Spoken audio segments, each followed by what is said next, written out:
ഇന്ന് പെരുന്നാളാണ്. എല്ലാവർക്കും എന്റെ ഹൃദയം നിറഞ്ഞ പെരുന്നാൾ ആശംസകൾ. അപ്പൊ നമ്മൾ ഇന്ന് കാണാൻ പോകുന്ന വേറൊന്നുമല്ല, ന്യൂസ് 80 എന്ന് പറയുന്ന ഈ ഒരു ചാനലില് ഇന്നലെ ഞാനൊരു വീഡിയോ കാണാനിട്ടുണ്ടായി. വീഡിയോ എന്നൊന്നും പറയാൻ പറ്റൂല, ഒരു സംഘി ഫോണ് വിളിച്ചിട്ട് ഈ ന്യൂസ് ആങ്കറിനോട് സംസാരിച്ചു കൊണ്ട് നിൽക്കുന്നതായിരുന്നു അവരുടെ വീഡിയോയിലുള്ളത്. ഒരു യഥാർത്ഥ സംഖ്യയുടെ മനോനില എങ്ങനെയാണ് ഉണ്ടാവാനെന്ന് നിങ്ങൾക്ക് ഈ വീഡിയോ കണ്ടു തീരുന്നതോടുകൂടി മനസ്സിലാവും. കാരണം ഫോണ് വിളിച്ചിട്ട് പറയുന്നത് ഞാൻ സംഖ്യയാണ്, ഞങ്ങളാണ് ഗുജറാത്ത് കലാപം ഉണ്ടാക്കിയത് മാത്രമല്ല, ഞങ്ങളാണ് അവിടെയുള്ള മുസ്ലിംസിനൊക്കെ തട്ടിയത്, മുസ്ലിമാണോ അവന്മാരെ ഞങ്ങൾ തട്ടിയിരിക്കും, എന്തൊക്കെ വർഗീയതാണ് പറയുന്നത്.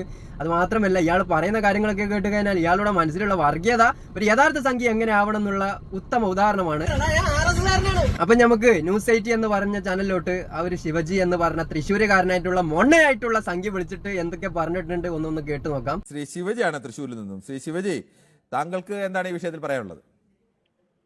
ശിവജി എന്ന് പറയുന്ന ഒരു സംഖ്യയാണ് സംസാരിക്കുന്നത് കിരൺ സാറേ. അല്ല, ഒരു ന്യൂസ് ചാനലിൽ വിളിച്ചിട്ട് ആദ്യം തന്നെ പറയാണ് ഒരു സംഖ്യയാണ്. നമ്മുടെ നാട്ടിൽ ഒരു 10 വർഷങ്ങൾക്ക് മുൻപ് ഒരാള് സംഖ്യയാണെന്ന് പ്രഖ്യാപിക്കുന്നത് നിങ്ങൾ കണ്ടിട്ടുണ്ടോ? കാണാൻ പറ്റൂല. കാരണം നമ്മുടെ നാട്ടിൽ ഇന്നും അന്നും എപ്പോഴും ഉള്ളത് സംഖ്യ എന്ന് പറയപ്പെടുന്ന ആളുകളുടെ മനോനില എങ്ങനെയാണെന്ന് വെച്ച് കഴിഞ്ഞാൽ ചാണകം വാരത്തുനിന്ന് ഗോമൂത്രം കുടിക്കും. അത് മാത്രമല്ല, തലക്കകത്ത് ആൾതാമസവും ഉണ്ടാവൂല. അങ്ങനെയുള്ള ആളുകളാണ് നമ്മളൊക്കെ സംഖ്യ എന്ന് വിളിക്കുന്നത്. ഇതിപ്പോ ഒരു ന്യൂസ് ചാനലിൽ വിളിച്ചിട്ട് പറയാണ് ആ സംഖ്യയാണ്. അപ്പൊ തന്നെ നിങ്ങൾക്ക് ചിന്തിക്കാൻ പറ്റുന്നുണ്ടാവും, അയ്യേ ചാണകം സംഖ്യയാണ്.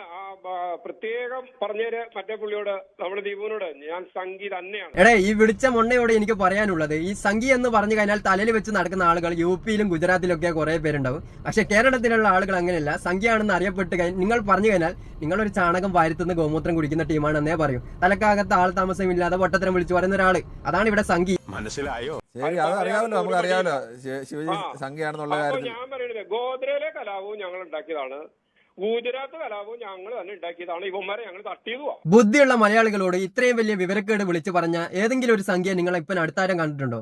ഈ ശിവജി എന്ന് പറഞ്ഞിട്ടുള്ള ഈ ഊളയെ എനിക്ക് അറിഞ്ഞൂടാ. പക്ഷെ ഇവനെ പോലെയുള്ള ഊളകളുള്ളത് കൊണ്ടാണ് BJP കേരളത്തിൽ പൂജ്യമായിട്ട് കിടക്കുന്നത്. അല്ല, ഇവൻ പറഞ്ഞത് എന്താ? ഗുജറാത്ത് കലാപം ഞങ്ങൾ ഉണ്ടാക്കിയതാണ്, ഞങ്ങൾ തന്നെയാണെന്നാണ് പറയുന്നത്. അത് നിങ്ങൾ തന്നെയാണെന്ന് നിങ്ങൾ സമ്മതിച്ചിട്ടില്ലെങ്കിലും അതാണ് സത്യം. പക്ഷെ എന്നിട്ട് പോലും ഇതേപോലെ ഒരു ന്യൂസ് ചാനലിൽ വന്നിട്ട് ഇത്രയും വലിയ പൊട്ടത്തരം വിളിച്ചു പറയാൻ കാണിച്ച ആ ശിവജി എന്ന് പറഞ്ഞ മൊണ്ണയുണ്ടല്ലോ, എന്തൊരു വലിയ മൊണ്ണയായിരിക്കും അല്ലേ? ഇവിടെയുള്ള ബുദ്ധിയുള്ള ആളുകൾ എന്തുകൊണ്ടാണ് ഈ പൂജപ്പിയെ കേരളത്തിൽ അടുപ്പിക്കരുത് എന്ന് പറഞ്ഞതെന്ന് നിങ്ങൾക്കിപ്പോൾ മനസ്സിലായിട്ടുണ്ടാവും. കാരണം ഇവന്മാർക്ക് പൂജ സീറ്റാണ്. എന്നിട്ട് പോലും ഇത്രയും വലിയ വർഗീയതൊക്കെ സോഷ്യൽ മീഡിയയിൽ വന്നിട്ട് തുപ്പുന്നു. ഇവന്മാരായിട്ടും കേരളം ഭരിച്ചിട്ടുണ്ടെങ്കിൽ എന്തായിരിക്കും ഇവന്മാരെല്ലാം കാണിയല്ലേ? അതുകൊണ്ടാണ് പറയുന്നത്, ചിന്തിച്ച് വോട്ട് ചെയ്തിട്ടില്ലെങ്കിൽ പിന്നെ ചിന്തിക്കാനുള്ള ശക്തി നമ്മൾക്ക് ആർക്കും ഉണ്ടാവൂല. ഒരു പ്രാവശ്യം ഇവന്മാരെ കയറി കിട്ടിയാൽ മതി, പിന്നെ ഇവന്മാർ മിഷൻ തട്ടിപ്പിലൂടെ ഭരണങ്ങൾ നിലനിർത്തിക്കോളും. അത് തന്നെയാണല്ലോ ചരിത്രം. ഇത്രയും വലിയ വർഗീയവാദികളുള്ള പാർട്ടിയാണ് ഈ BJP. സത്യം. തീവ്രവാദികളെ ഞങ്ങൾ തട്ടും, ഇനിയും തട്ടും. അത് മുസ്ലിം അല്ലേ അവനായാലും ശരി. അല്ല, തീവ്രവാദികൾ ആരാണെന്നൊക്കെ തീരുമാനിക്കുന്നത് താങ്കളാണ്. ഈ ലോകം മുഴുവൻ തീവ്രവാദം ഇല്ലാത്ത, മുസ്ലിം തീവ്രമില്ലാത്ത ഒറ്റ രാജ്യം തനിക്ക് പറയാൻ പറ്റൂ? എടാ, വിവരക്കേട് പറയില്ല ശിവജി എന്ന് പറഞ്ഞ ഈ ഫോൺ വിളിച്ച മൊണ്ണയോടാണ് ഞാൻ പറയുന്നത്. ഈ ഇസ്ലാം മതത്തിൽ പറയുന്നത് സമാധാനത്തിന്റെ മതമാണ്. അല്ലാതെ ഏതെങ്കിലും ഒരു 10 പേര് മുസ്ലിം പേരുള്ള ആളുകൾ തീവ്രവാദത്തിന് ചുക്കാൻ പിടിച്ചു കഴിഞ്ഞാൽ അത് ആ മതത്തിനാണോ അതിന്റെ പൈ കേൾക്കേണ്ടത്? ഈ തീവ്രവാദം എന്ന് പറഞ്ഞുകൊണ്ട് പോകുന്ന ആളുകളൊന്നും ഒരു യഥാർത്ഥ മുസ്ലിം അല്ല. അത് അവന്മാരുടെ മനോനില അങ്ങനെ ആയിപ്പോയത് നിങ്ങൾ നോക്കണ്ട.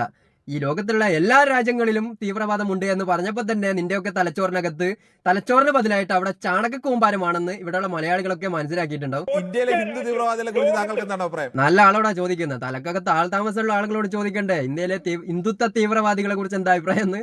ഈ ശാഖയിൽ നിന്ന് ചാണകത്തിൽ കുളിക്കുന്ന ആളുകളോട് ഇതിനെ കുറിച്ച് ചോദിച്ചു കഴിഞ്ഞാൽ ഹിന്ദുത്വ രാഷ്ട്രമാക്കാൻ വേണ്ടി നടക്കുന്നത് ഇവന്മാരെന്താ പറയാ?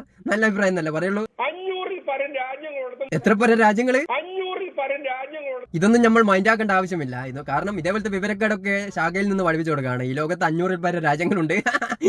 മൊണ്ണയാണെന്ന് തെളിയിച്ചു കൊണ്ട് നിൽക്കുകയാണ്. ഈ വീഡിയോ കണ്ടവരൊക്കെ ചിരിച്ച് മണ്ണ് തന്നിട്ടുണ്ടാവും.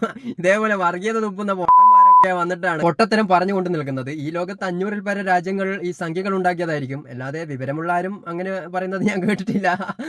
ഇത്രയും വലിയ വിവരക്കേട് തുപ്പുന്ന ആളാണ്. അപ്പോൾ വിവരമില്ല എന്നൊന്ന് ചിന്തിച്ചാൽ മതി. അല്ലാതെ ഇവൻ പറയുന്നതിൽ കുഴപ്പമുണ്ടായിട്ടൊന്നല്ല, ചിന്തിക്കാനുള്ള കഴിവില്ലേറ്റാണ്. എന്തായാലും ബാക്കിയോട് കേട്ടോക്കാം. ആളുകൾ ചിരിക്കുകയാണ് ഇതൊക്കെ കേട്ടിട്ട്. പൃഥ്വിരാജ് IS ബന്ധം എന്നൊക്കെ പറഞ്ഞു കേട്ട്